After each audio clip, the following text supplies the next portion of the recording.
107.3. ¿Te gusta? Re. Dar el paso que tiene sentido. Re. 107.3. Re FM. Resumen imposible. Mati Colombati te ordena las noticias en un país imposible de resumir. Maldita suerte. Una mirada crítica de una realidad absurda. Y ahí va, jueves 4 de abril. Cuántas cosas que están pasando todo el tiempo en la Argentina y sin exagerar, de verdad es un resumen imposible. Hacer un resumen de la Argentina es imposible. Hoy hay paro nacional de docentes, paro de universitarios, protesta de científicos en la calle.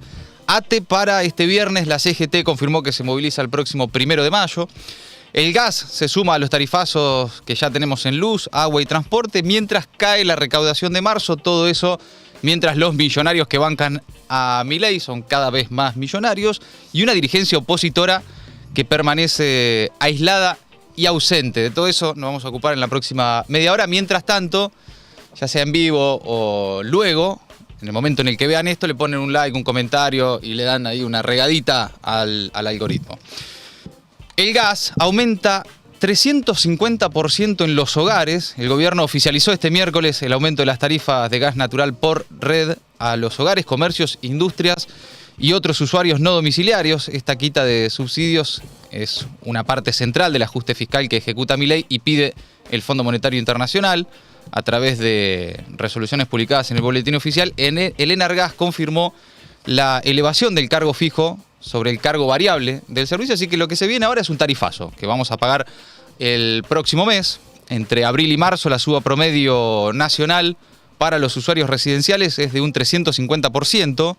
En la ciudad de Buenos Aires el caso más representativo llega hasta un 460%, supera el 600% para el resto. Desde mayo habrá otros aumentos adicionales y comenzará ahora una indexación mensual, un aumento mensual de una porción de las tarifas, por lo tanto mes a mes seguirá siendo más caro pagar el gas justo cuando llega el invierno. Esto, bueno, se suma al tarifazo en la luz, con boletas que imagino a muchos de ustedes ya les habrán llegado, que triplican y hasta cuadruplican los montos recibidos hasta ahora, mientras el gobierno aumentó también las tarifas del transporte y el agua.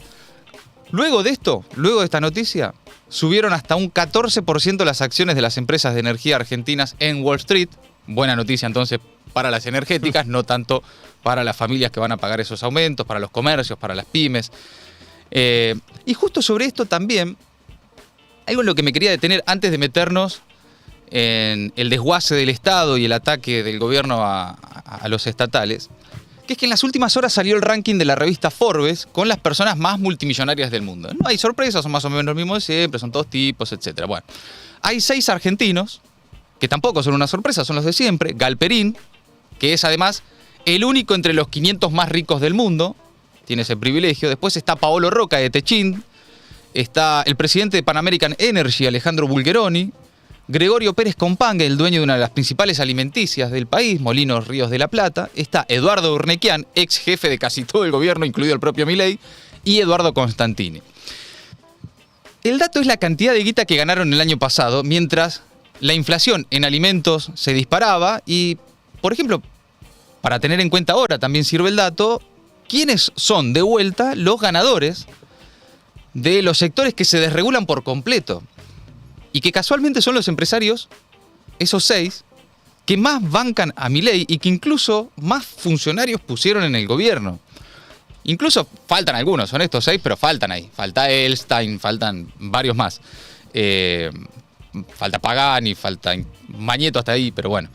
Ahora, el petrolero Bulgeroni aumentó su fortuna en $3.100 millones solo el último año. Ah, bien. Buena según paritaria. Forbes.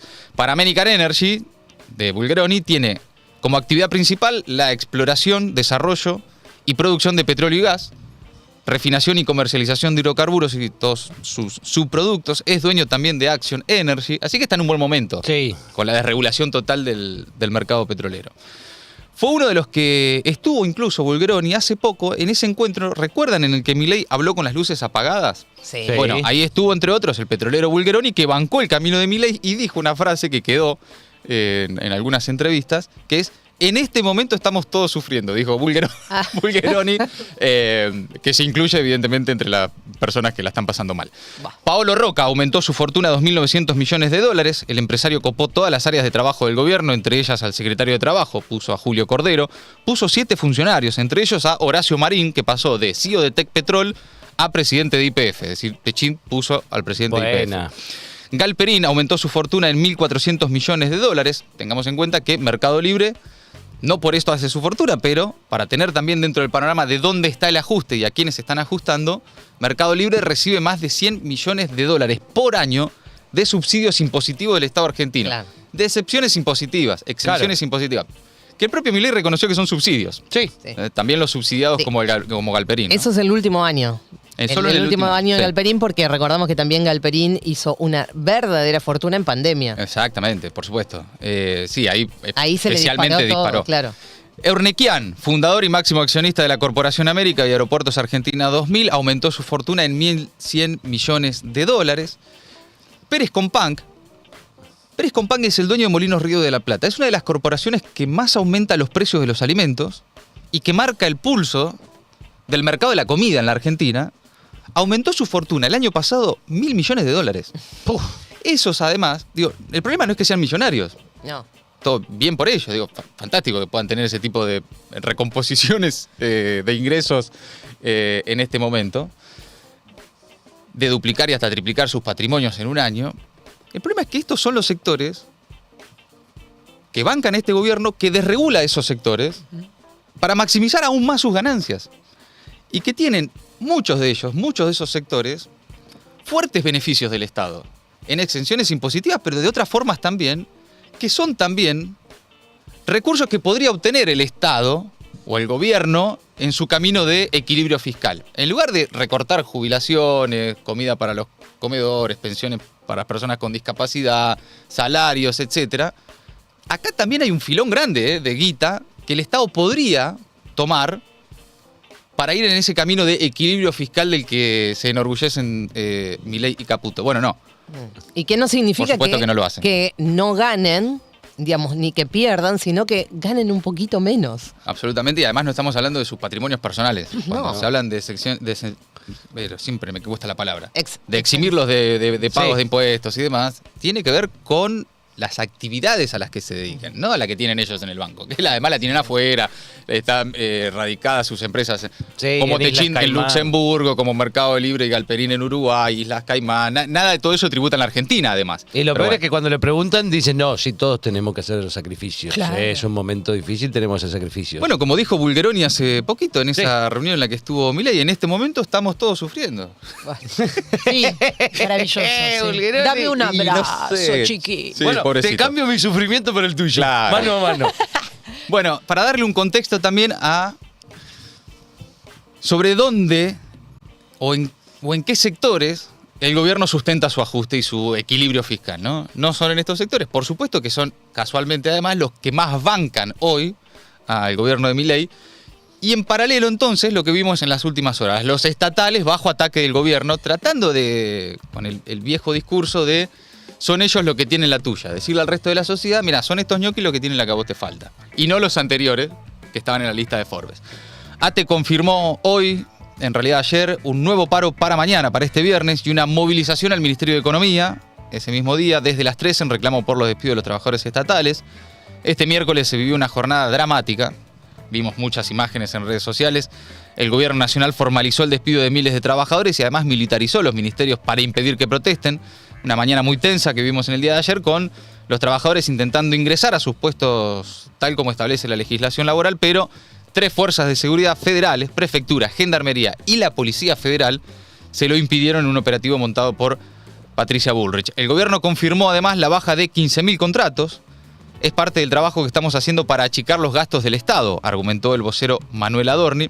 Por eso arranqué por donde arranqué hoy, para que vean que todo esto de achicar gastos del Estado podría hacerse mirando hacia otro lado y no solo hacia los trabajadores del Estado y las jubilaciones.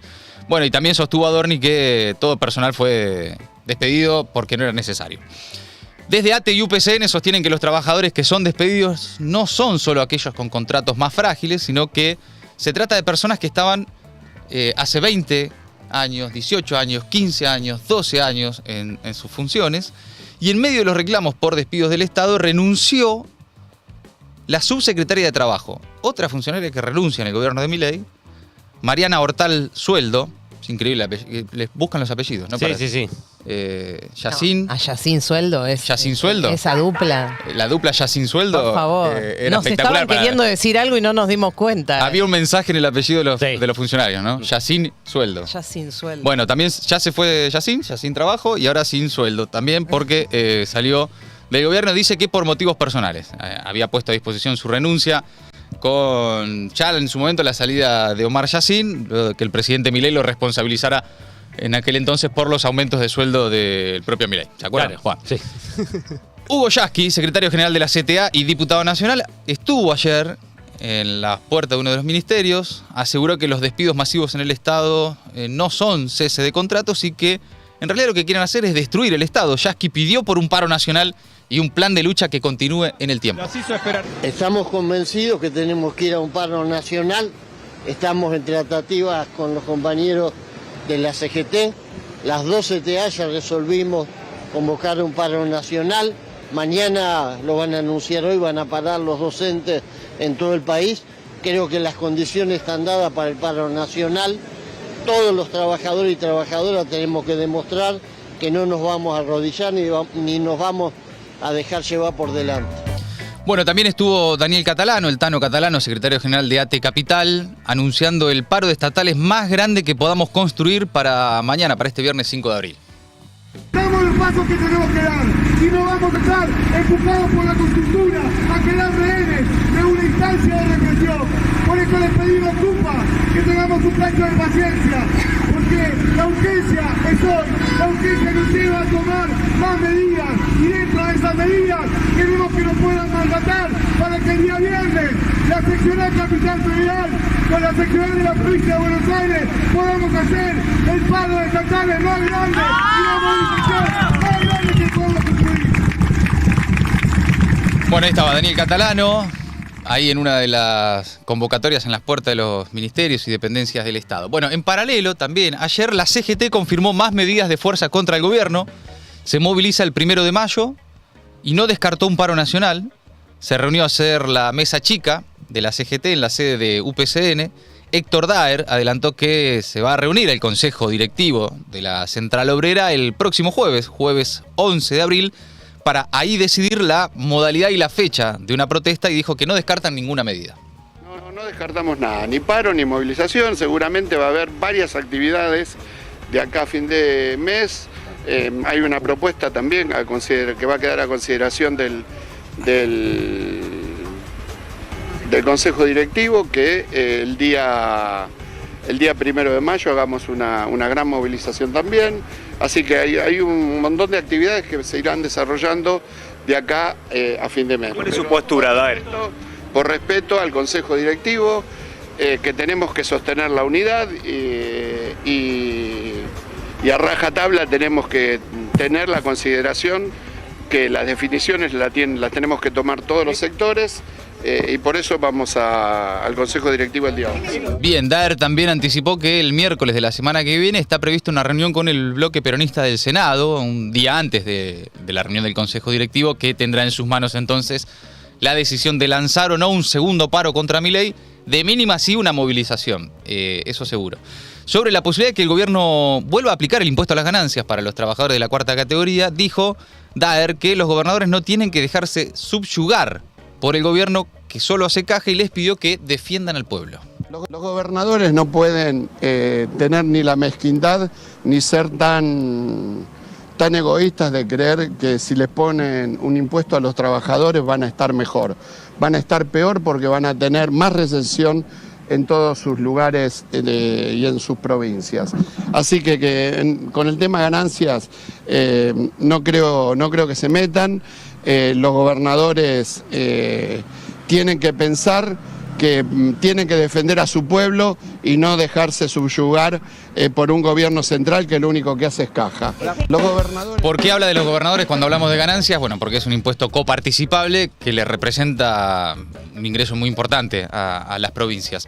Bueno, Pablo Moyano Esto decía antes de la reunión de la mesa chica de la CGT, también anticipando e incluso presionando a otros sectores del sindicalismo sobre la necesidad de un paro y también habló sobre la presión de las bases. Escuchá. Este Consejo Directivo, y bueno, estamos todos muy preocupados por la realidad que se está viviendo miles de trabajadores, fundamentalmente los trabajadores estatales. Hoy hemos visto y acompañado a algunos trabajadores en distintas medidas que han tomado.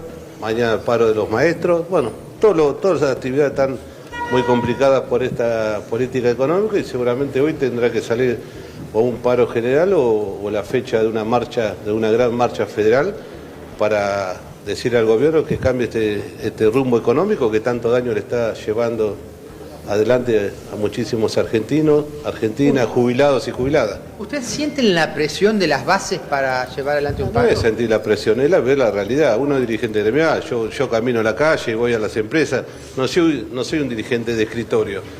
La presión se ve, la bronca que hay con los aumentos constantemente de los alimentos, la recesión, la baja de consumo. Bueno, ahí está. La discusión en la CGT por estas horas es si qué medida conviene para generar mayor impacto, ¿no? Una movilización, que posiblemente si la convoca la CGT con tiempo y lo organiza va a ser masiva, o un paro y movilización. La verdad es que por cómo está el mercado laboral, hiperfragmentado, absolutamente destruido en la vieja concepción de que sí, claro, cuando había un paro todo paraba. Hoy la verdad es que hacer un paro, y ya lo vimos en enero, no es algo que como antes salís a la calle y se siente, salvo que haya paro de transporte. Sí. Si hay paro de transporte y hay paro de la CGT, paro de la CTA, sí. Ahora, hay una dificultad ahí en organizar un paro que quede a mitad de camino. Y que entonces el mensaje hacia el gobierno sea de debilidad, de que no podés ni siquiera organizar un paro que se verifique en la realidad. Pero no tiene tanto que ver, insisto, o tiene un poco que ver también con los tiempos que algunos sindicalistas manejan, incluso con las intenciones más colaborativas de algún sector del sindicalismo, pero tiene que ver también, y esto hay que entenderlo, por cómo está conformado hoy el mercado laboral en la Argentina. Sí, claro. Hoy un paro no es lo que era antes un paro, que paraba todo. Paraban porque todos estaban sindicalizados, con convenios, trabajadores que tenían protección sindical. Hoy la mayoría está en negro, es cuentapropista, anda por la suya, sale cada día a buscarse la que se tiene que ganar. Por eso, también estás cagando a esa gente. Si vos lo dejás sin transporte, digamos, no es tan sencillo que esa gente, la mayoría te votó en contra. Por eso sí está analizando una movilización potente el 1 de mayo, hay que ver a dónde, ¿no? También, pero bueno, es parte de lo que está en discusión por estas horas en el sindicalismo, por cierto, mucho más presente que la dirigencia política del peronismo, ¿no? Por lo menos mucho más activo. En un rato vamos a hablar de eso. El canto que se escucha en las puertas de todos los ministerios donde miles de personas ayer no pudieron ingresar a trabajar. Escucha. ¡Paro general! ¡Paro, paro, paro! ¡Paro general! ¡Paro, paro, paro! ¡Paro general! O sea, el llamado a un paro está en las bases, ¿no? Se escucha. Unidad de los trabajadores y al que no le gusta se jode. Paro, paro, paro, paro general, como se escuchaba ahí. Es decir, hay una cosa que va empujando a la CGT a tener que tomar una medida, incluso entre quienes no quieren y prefieren esperar o tener otro tipo de estrategias. Bueno. Y sí, de repente te suben al escenario y te afanan el atril, ¿viste cómo es eso? Como pasó, ¿te acordás? Poné la fecha. Sí.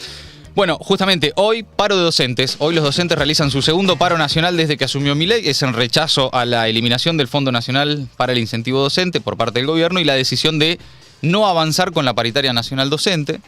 La medida de fuerza fue convocada por la CETERA, que justificó su decisión en medidas del gobierno que a su criterio apuntan a destruir la educación pública en Argentina.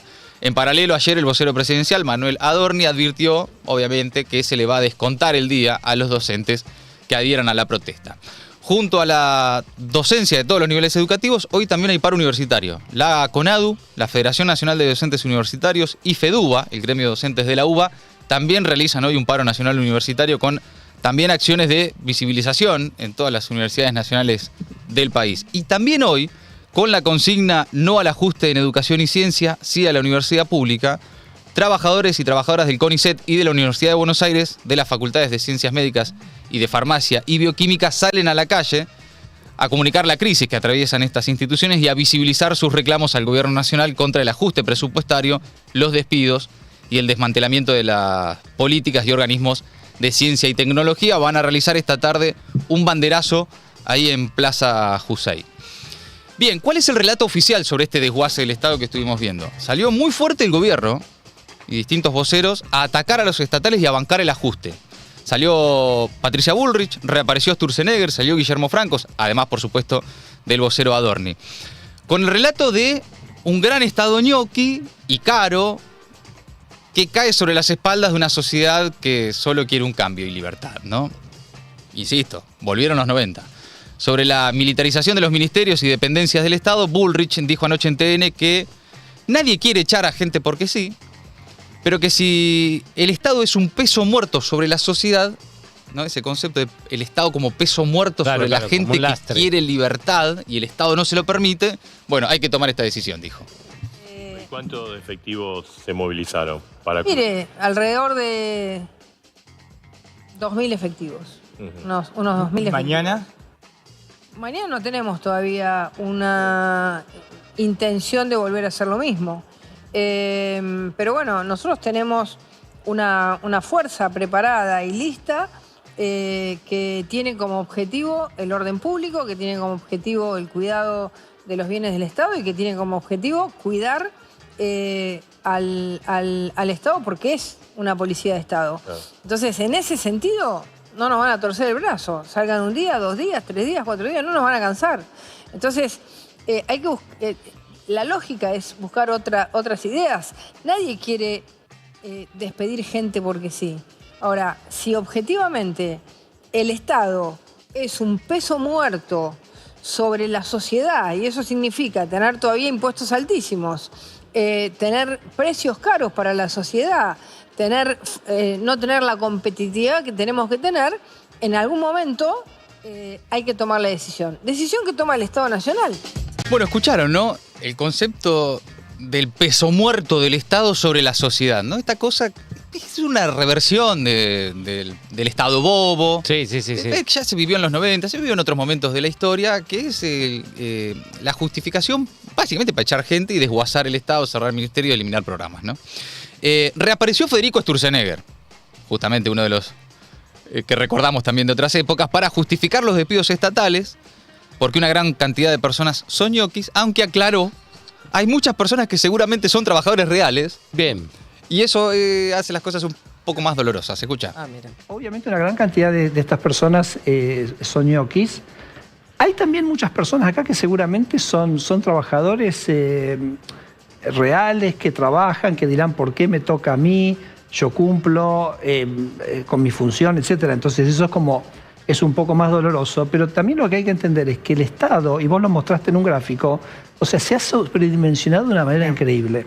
Y esa sobredimensión, esto me parece que es el punto central que hay que enfatizar, no es gratis. Bueno, ahí está Sturzenegger. Hay personas que seguramente son trabajadores reales y eso es un poco más doloroso. Sí, bueno. Gracias por la empatía, Sturzenegger. Sí, me dolió un montón. La verdad que despedirte y dejarte sin laburo, la verdad, lo lamento en el alma, amigo. Tremendo. Guillermo Francos remarcó la situación desastrosa, también habló anoche, en la que está el Estado y respondió a los reclamos que recibió el gobierno tras los despidos masivos. Dijo, hay que achicar la planta porque no hay plata. Claramente, el Estado tiene la potestad de resolver, ¿renuevo un contrato o no lo renuevo? Es un contrato, en definitiva. Todo el Estado es una evaluación. ¿Qué función cumple y si la puedo pagar? Porque es la otra, ¿no? O sea, son las dos cosas. Entonces, el Estado resolvió que tiene que achicar fuertemente su planta, porque como le dijo el presidente el primer día, no hay plata. Bueno, me interesa que lo escuchemos. ¿Cuál es el relato oficial sobre el desguace del Estado? Y también cómo se trabaja desde la comunicación para justificar esto que están haciendo. Y cómo se trabaja desde la comunicación oficial y paraoficial. Bueno, los voceros, formales e informales. Están los ministros y están los periodistas como Majul, digamos, ¿no? Como vocero de Milei, Luis Majul niega la militarización de los ministerios y ataca al secretario general de ATE, a Rodolfo Aguiar, que está tomando mucho protagonismo por estas horas, básicamente para defender a su presidente. Y con el viejo argumento de que la sociedad no soporta más el peso de los trabajadores del Estado, mientras al mismo tiempo te bancan los tarifazos con los que se concreta una fenomenal transferencia de ingreso a las petroleras, a las empresas energéticas, etc. Escúchalo. Hablan falsamente de militarización y lo que están haciendo las fuerzas de seguridad es hacer cumplir la ley. No pueden ocupar, entre comillas, pacíficamente ningún ministerio público, ni ningún organismo público, ni ningún edificio público, porque es un delito.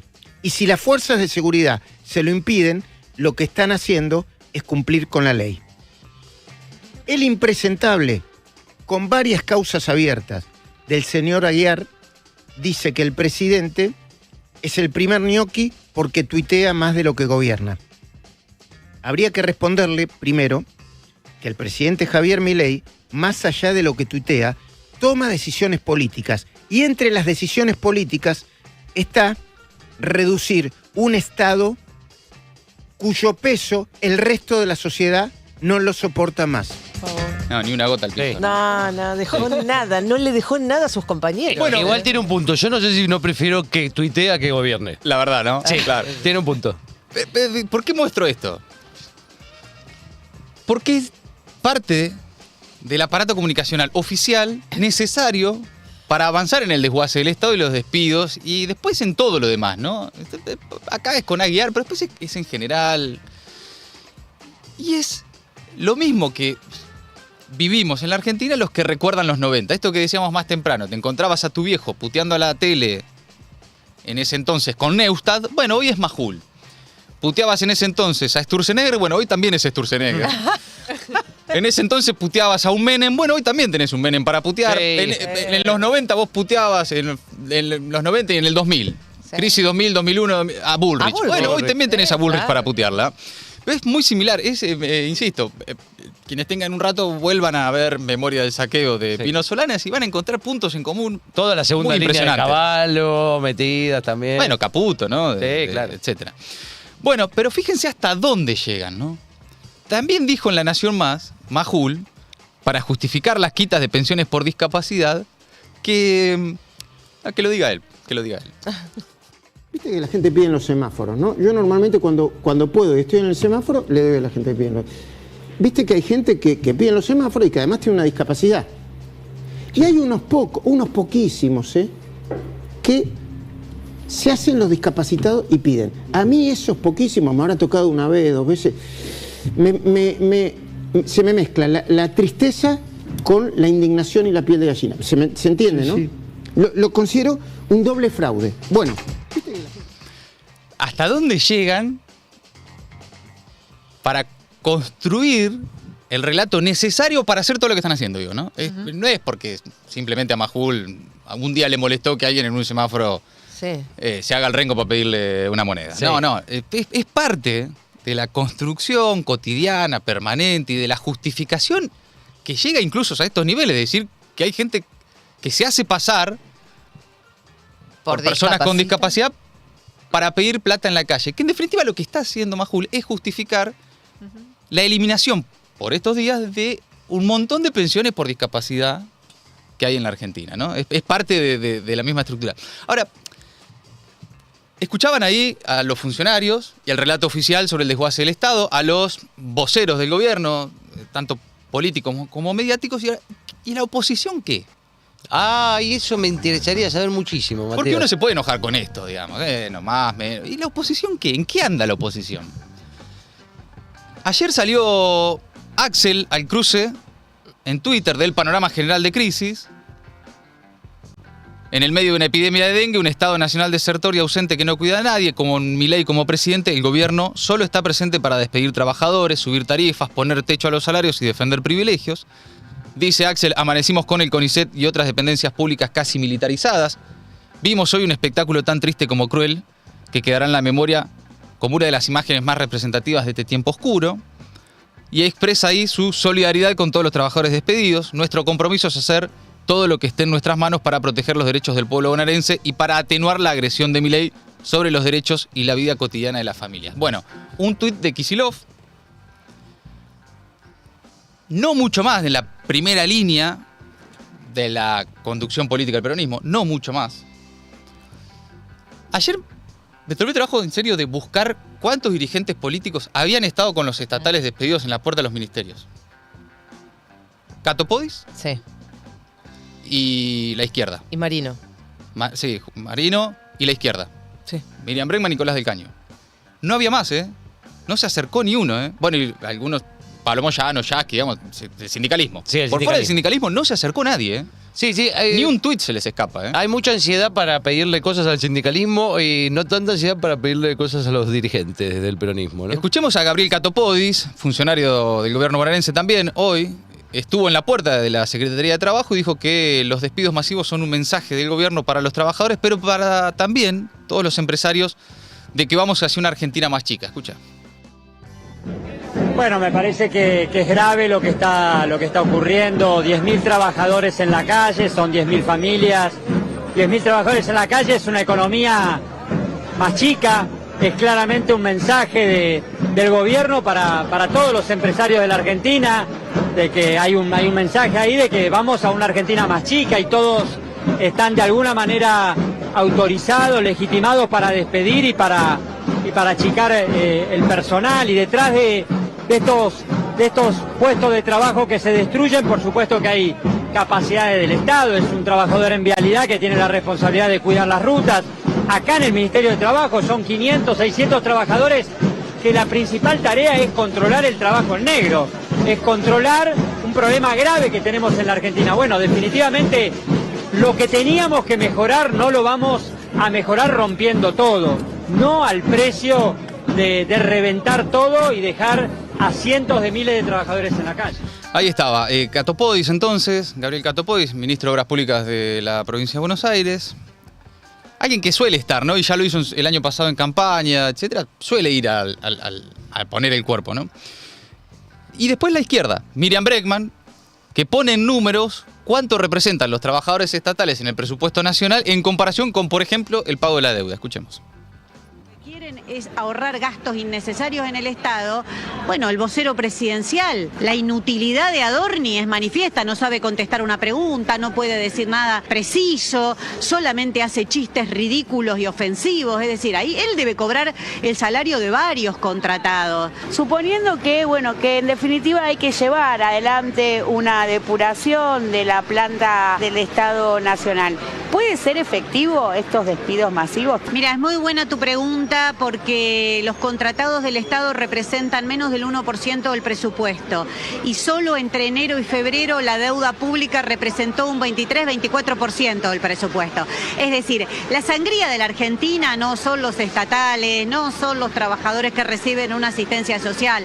La sangría que tiene nuestro país es la deuda externa, es el acuerdo con el fondo y ahí hay que poner el foco. Pero bueno, todo esto es sumamente distractivo porque lo que ellos quieren es atacar a la clase trabajadora y pagarle al Fondo Monetario. En términos económicos es ínfimo, no es eso lo que estamos discutiendo en este momento. Entonces ataca a los trabajadores estatales con este cuento de que son ñoquis, que no laburan, despidiendo en el Estado, y ataca al resto de los trabajadores permitiendo la baja de salario, despidos, suspensiones en el empleo privado y la no homologación de los convenios. Es decir, es un combo completo para sacarle una nueva tajada a los trabajadores y dárselo a los sectores más concentrados de la economía, dice sobre el final Miriam Bregman. Clarísimo ahí el panorama general de lo que decía quien fuera candidata presidencial de la izquierda el año pasado. Bueno, un relato que se viralizó ayer en un móvil de C5N y tras los despidos en el INADI.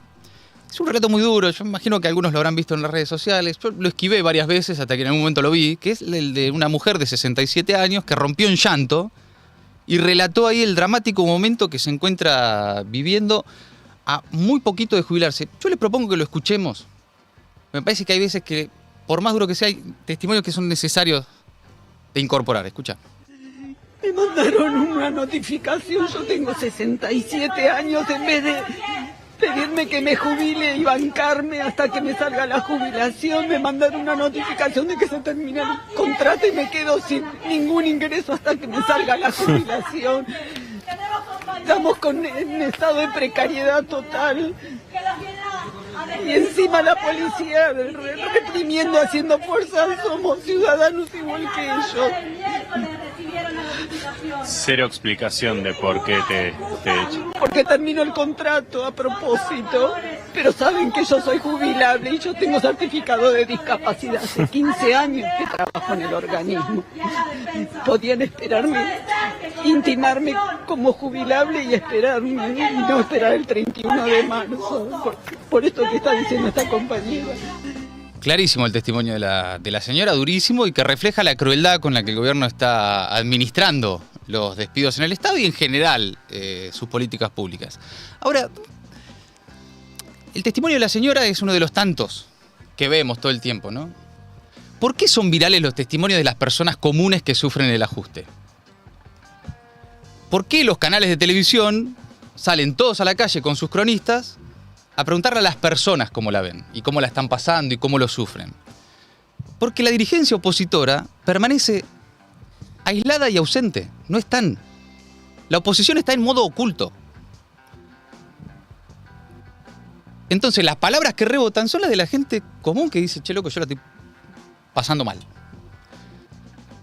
De Milei y su gobierno uno ya sabe qué esperar, ¿no? Ya los conocemos, incluso podemos entender, o no, pero comprender a quienes a pesar de todo todavía se mantienen convencidos de que este es el camino, casi como un acto de fe que hoy no tiene datos que verifiquen que no estemos otra vez en un proceso de enriquecimiento corporativo y empobrecimiento de las mayorías.